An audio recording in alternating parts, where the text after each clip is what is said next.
Hi, and congratulations for being hired here at Chick-fil-A at 46 and 6 in Manhattan. We strive for excellence in a lot of ways, and so I wanted just to take a moment to spend some time with you going through our orientation material. I encourage you to stop the video, to take notes, to listen carefully. Most of this information is very pertinent to your day in and day out, so you're encouraged to really digest this information and watch the video again if you need to. Also, I'd encourage you to reach out to somebody once you're going through your training process and make sure that you understand any kind of questions that you might have regarding this material. Chick-fil-A is 2,300 stores strong nationwide. We're striving to become an international store very soon. Truett Cathy is actually the founder of Chick-fil-A, and he and his family started a mom and pop restaurant in the 40s. That restaurant became what was called the Dorf House. The Dorf House actually still exists today in the Atlanta area. And from the concepts and the menus and the recipes that they passed through as the first generation or second generation of their restaurants, we came to what we have today, which is called the Chick-fil-A sandwich. He developed the Chick-fil-A sandwich, which was a unique way to take a breast of chicken, to have it butchered to a specific spec, and then he blended a unique blend of spices and milk and egg wash to pressure fry this delicious fillet of chicken in peanut oil. And so today we have the same recipe that Truett Cathy used many years ago. His family is still very involved in Chick-fil-A. They actually own it. It's privately held, so you can't buy stock. If you're curious about buying stock with Chick-fil-A, we're not listed. But the values and the legacy that Truett Cathy family embodies and that he instilled in his children continue today. In fact, his son Dan Cathy is our present CEO of Chick-fil-A. Chick-fil-A's are independently owned and operated, but that means that the operator works in tandem with corporate Chick-fil-A in Atlanta. Our operator's name is Al Puglisi. So when you were hired, you were sent an email from Al Puglisi through Snag-a-Job. Al is very present in the day in and day out operations of our store. He works largely at home and interfacing with the home office, as well as handling outside requests. And you will see him in our store from time to time. When you do, I want you to make sure that you smile at him, to thank him, because he is our boss. He's the person who's responsible to make sure that we have jobs here. He's very kind, he's a very benevolent guy, and I just want to spend a little time with you sharing his story.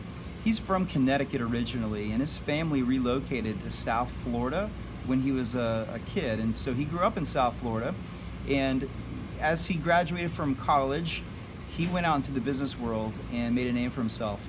He actually started an insurance agency, and one thing led to another. He was very successful, and his business led him to be relocated to the Atlanta area. And while he was in the Atlanta area, he met some friends of his through a church Bible study group who worked for Chick-fil-A corporate, and they were very interested in Al.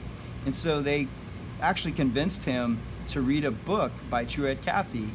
And so as Al read this book, he became very inspired about what the nature of this business was all about. He realized that it was much more than just serving chicken. He understood that it meant meeting the needs of people where they were, serving them, caring for them, making a difference in their lives, and checking in on them. And so he became enthralled with this idea, and before long he actually got his own store in a mall. He quickly grew to be one of the most successful operators in the entire franchise. So fast forward, several years after he had maintained his store, he was offered another store in Boynton Beach, which was a freestanding store. And this freestanding store, again, became incredibly successful for its size, for its location, and from a numerical standpoint, Al became one of the most successful operators in all of Chick-fil-A. So sometime in the late 2013 era, he made a decision to accept the nomination essentially to become one of the operators in New York City, which was a major deal because at the time, Chick-fil-A wasn't really integrated into the life and the culture of New York City.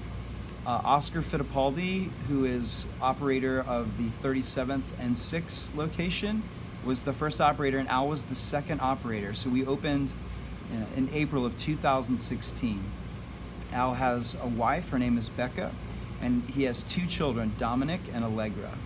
Okay, now I just want to share a little bit about the hierarchy of our store. As you just heard, Al Puglisi is our operator, and so underneath him sits our director team. My name is Dave Cornett, and I am the Director of Human Resources, and that includes your onboarding procedure, so all of your training, and as an HR director, I do all of the management of making sure that people have what they need to be successful here. Jared Caldwell is the Director of Administration. Onan Cantarero is the Director of the Front of House. Ben Bishop is the Director of the Back of House. Each of the directors lead teams of managers and supervisors in some capacity. The Back of House Director, of course, has a staff of managers that report to him and supervisors that report to the managers.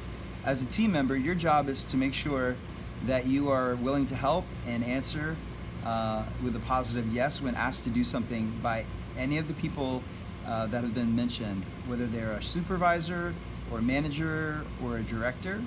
And the same is true for the front of house. Our store's vision statement is 9 words, and here are the 9 words. To provide an experience that compels guests to return. I'll say that one more time so you can write that down. To provide an experience that compels guests to return. We like to talk about the core 4 here at Chick-Fil-A. And so the core 4 are important when interacting with each other, also when interacting with customers. Number 1, maintain eye contact at all times. Number 2, share a smile. We want to make sure that we're hiring smiley people. We really want to always have our best face forward, so it's important that you maintain eye contact and share a smile. We also want you to, number 3, speak enthusiastically to one another and also to our guests. And lastly, number 4, to stay connected. That means that where acceptable and where non-awkwardly, I'll say it, to try to connect with the guest, to make an effort to show a caring, kind, human connection with somebody. At Chick-fil-A, we also want you to always respond to someone's thank yous with an "it's my pleasure." That's really important. So you're gonna serve a guest and naturally they're gonna hopefully say thank you to you. And we want everyone to say, "it's my pleasure." All right, a little bit about appearance. Guys, we don't allow any facial hair except for a mustache. Ladies, I want you to make sure that your hair is always a natural color, and I guess that goes for guys too, and that your hair is always pulled back. We're gonna issue you a baseball hat, and that hat is to be on at all times when you're on the clock. Fingernails, let's talk about that. So often ladies will like to go and get fingernails, fake nails. We actually don't allow any fake nails of any kind, and your fingernails must maintain a trimmed length of no longer than the length of the end of your finger, okay? That's really important in the food safety business, and that's what we're in. We allow people to have 2 earrings in each lobe. That's the maximum amount of earrings that you're allowed to have. I also want to make sure that you know it's important to maintain your uniform's cleanliness. When it's time for you to clock out and go home, it's important that you go home, take your uniform home and all your belongings with you, as you're not allowed to keep any personal items in the store when you're not here working a shift. When you take your uniform home, go ahead and wash it and make sure that you bring it back. You'd be surprised, sometimes people try to come in and they might have just worked the day before. We're going to issue you 2 full sets of uniforms, and you are more than welcome to go ahead and purchase more uniforms on your own. But we want to make sure that your uniforms are always clean when you report to work, and that also you're in full uniform. Ladies, we'd like to ask that you maintain a conservative look with respect to your makeup. By law, you are required to make sure that you go on break if you've worked a 6-hour shift. So let me explain a little bit about what that realistically looks like. If you're going to be on the clock for 6 hours, you're okay. But the minute that you're scheduled to go more than 6 hours, you need to make sure that you schedule yourself a break. A manager's job is to make sure that you go on break. People are human, managers are human, and sometimes they may forget. So when you clock in, I want you to make sure, if you're working longer than 6 hours, that you just remind your manager and help them to make sure that they know when you're going on break, so they don't forget to communicate when you're supposed to go on break. When you clock out or in, either coming to work or leaving work or going into a break period or coming back from a break period, you are to always clock in and out upstairs, okay? It's going to require you to have a manager override more than likely, especially during the first part of your training. That's okay. The other thing too is when you clock out for a break, if you've worked a shift that day, you're entitled to a shift meal. This is something that Al Puglisi pays for. He doesn't have to do this. This is a gift. So I want you to say thank you to Al. Let him know how grateful you are. The meal value is up to $9. It does not include dessert items or salads. When you're on your shift, you are not allowed to have a cup of any kind anywhere in the restaurant open. We've provided those little drink cups that are triangular looking in nature, like you would see around a water cooler. We want you to use those cups and dispose of them when you're done. A little bit back now, talking about the break. When you go on break, I want you to clock out, get your food, okay? You'll need a manager's numbers to make sure that you get your employee discount, which again is up to $9 of free food. When you clock out for your break, I want you to either go downstairs and ride the elevator downstairs to eat your food at the break table, or you can go outside. But it's a 30-minute break, so when your 30 minutes is up, it's important that you come back to be clocked back in. So that means if you have to go downstairs first to use the restroom or to change or to do anything, that you need to make sure you allow for time for that to happen in your break, so that you can be back upstairs and be clocked back in on time after 30 minutes. We have a couple caveats to ensure that you get that employee break meal. Here are 3 things that it will be critical for you to do to make sure that you are entitled to that meal each and every day. Number 1, we want you to remember to clock in and out appropriately on time. So that means if you forget to clock out from a prior shift and you have to go to a manager and get them to override the error of not clocking in or out, you will unfortunately lose your break meal at that point. The other thing is you have to be in uniform when you're ready to clock in. So if a manager has to say to you, oh my goodness, you forgot your name tag, well, that reminder will unfortunately again forfeit your break. The third thing is being on time. Being on time is critical. Everyone in New York City pretty much rides trains. Trains always make people late, but it's your job to be here on time. MTA will never make you late if you have given yourself enough leeway to be here on time. So please, please make sure that you take the appropriate amount of time to get ready and be here on time, ready to clock in.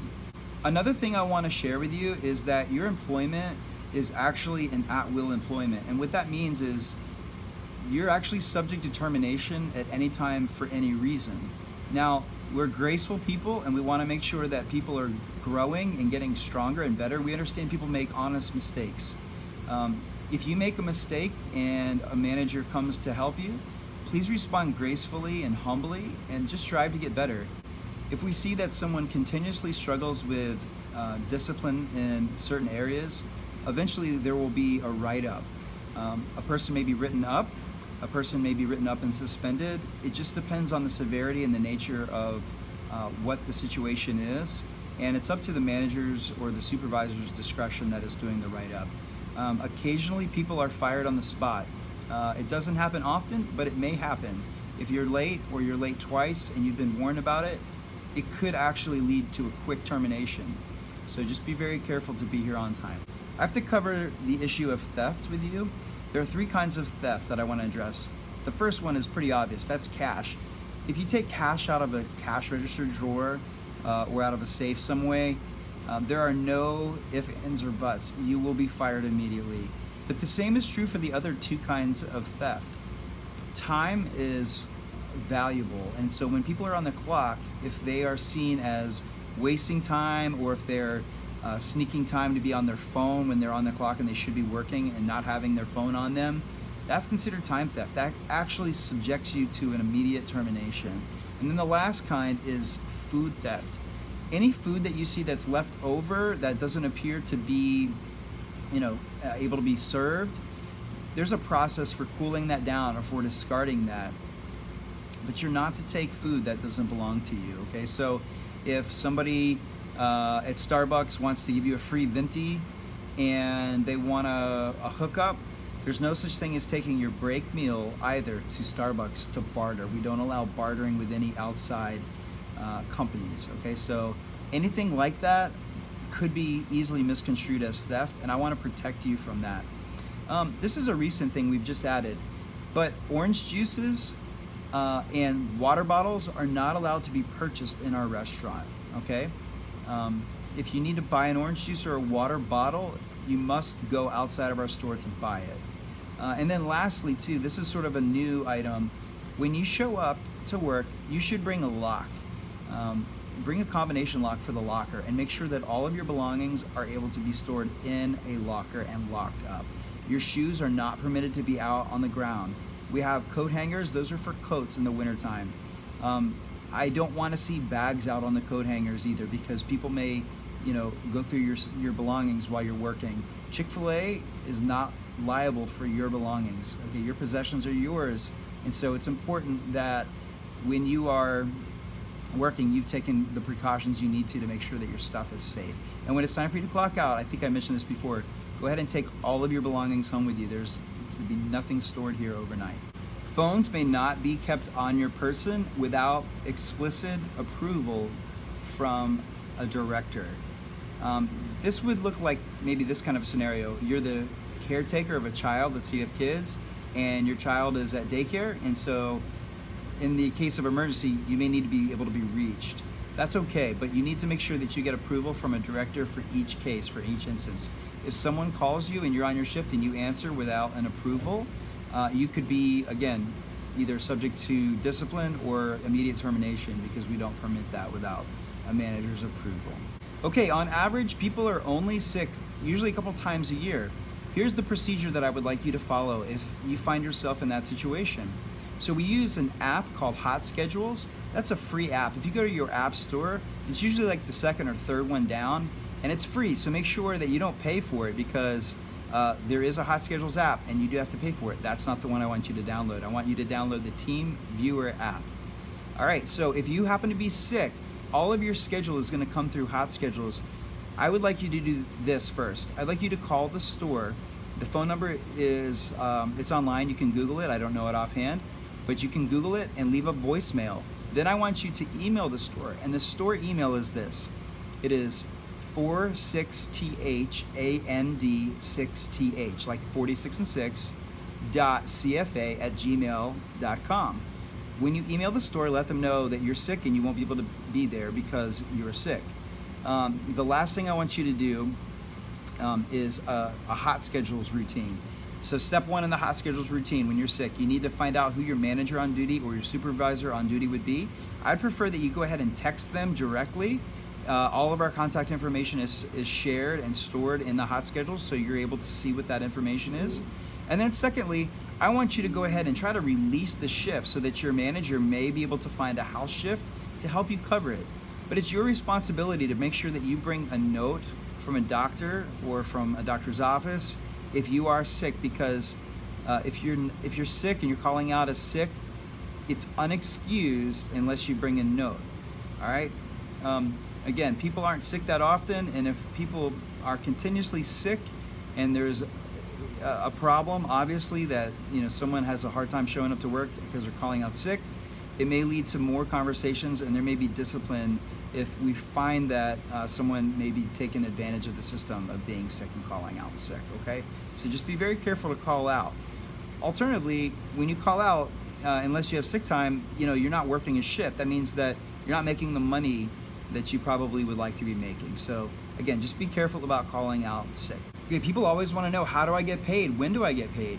You're going to be paid every week, either Thursday or Friday. If you opt for direct deposit, then you will be paid on Thursday. But if you opt for just a paper check, that will be cut and issued after 9 o'clock on Friday. You're not allowed to come into the store to pick up your check between 11 and 2 on Friday because it's very busy, and a manager will have to go and find that check in the safe for you. So we just don't want you to come in and try to get that check. You're welcome to come in the morning and get it, or in the afternoon and get it if you do opt for the check. All right, so here's how the pay actually works. So let's say you work Monday through Saturday. All right, well, the following week, okay, you're gonna have Monday, Tuesday, Wednesday, Thursday, Friday of that following week. That Friday in the following week, you're gonna be paid for the previous week. All right, so again, if it's direct deposit, you'll get it a day early technically, but you know, that's how we work. Okay, I briefly want to touch on food safety. You're going to learn much more about how to be safe in the specific area that you work in, whether you're in the back of house or the front of house. But for right now, I just want to cover some of the very, very basics of food safety. There are 3 different kinds of contamination: chemical, bacterial, and physical contaminants. An example of bacteria would be, let's say, streptococcus, or something along the lines of salmonella. Since we're a chicken restaurant, salmonella is one that hits home pretty directly with us. We have to be very careful not to cross areas where chicken is being prepared. We call that the raw area in the back of house. So we want to make sure that all of the germs from the raw area stay in the raw area. We always want to make sure we're changing gloves. So if you're working in the raw area, you should have yellow gloves on. That would include the breading table, where chicken is going to be loaded up in the low boys, which are the refrigerators underneath the breading table, as well as the closed pressure fryers, the henny pennies where people are cooking. All that is considered raw. Once the food comes out, it's cooked, and so that's technically not raw, and we have to be very careful to not use the wrong kinds of gloves that have been used for processing uncooked chicken with cooked chicken. We want to make sure that we do a glove change, okay? So that's the raw area, and that's bacterial contamination. When you take cooked chicken, you place it on the boards on either the primary or the secondary side, and this will make sense as you learn and as you go through training, but you're going to use a white or a clear looking glove to make sure that you're assembling sandwiches, okay? All that cooked chicken is going to need to be in a sanitary area as it's being prepared. We do this for the safety of our guests. I also want you to make sure that no trash is ever on the ground in the back of house, as well as water. Water may not be on the ground unless you are actually washing the floors. Hand washing sinks. Hand washing sinks must be clear of all food particles as well as ice. Ice is considered food, so the health inspector, if he were to come in and see ice in the hand washing sink, he could actually write us up and ding us and deduct points off of our score. So it's important that nothing goes in a hand washing sink ever, except for the water that you use to wash your hands. Chemical contaminants. All right, if you're going to spray down a counter at your house, you might just grab the spray gun and just start spraying away, or the spray bottle. But in this place, you're going to spray directly into a rag and wipe the countertop or wipe the item that you are going to be working with to try to clean. The reason is because overspray could potentially get in the air, or it could just come into contact directly with the food, and we want to make sure that we protect our patrons from getting any kind of interaction with unnecessary chemicals in their food. That would be a disaster. So chemical contaminants are the second kind. And the third kind of contaminant is called a physical contaminant. We really have to be careful to make sure we always have our hairnets on or our hats on, depending on your scenario and what you're doing in the back house. But anyone in the back of house needs to either have a hairnet on at all times or a hat on at all times. So physical contaminants, again, are a third option, and they're critical to be aware of as you're preparing food. Okay, let's talk about the food danger zone, the temperature danger zone. So anywhere between 40 and 140 degrees is where food actually can become dangerous if it's left out or left unattended to. Anything in that zone either needs to be actively being prepared to be served to a guest, in the case of putting a sandwich together on the boards table, or preparing a salad, which is then going to go through our refrigeration process and be refrigerated. So if it's not being actively prepared or being ready to be served to a guest immediately, it needs to be either warmed in a warming station, or it needs to be cooled in some sort of a refrigerator. That's to make sure that growth of bacteria is always at a minimum. Okay, so the longer that someone has a sandwich out, for example, just out in the open air, the more exposure it could come into contact with bacteria and disgusting things that we don't want to have our guests to come in contact with. So just be really careful.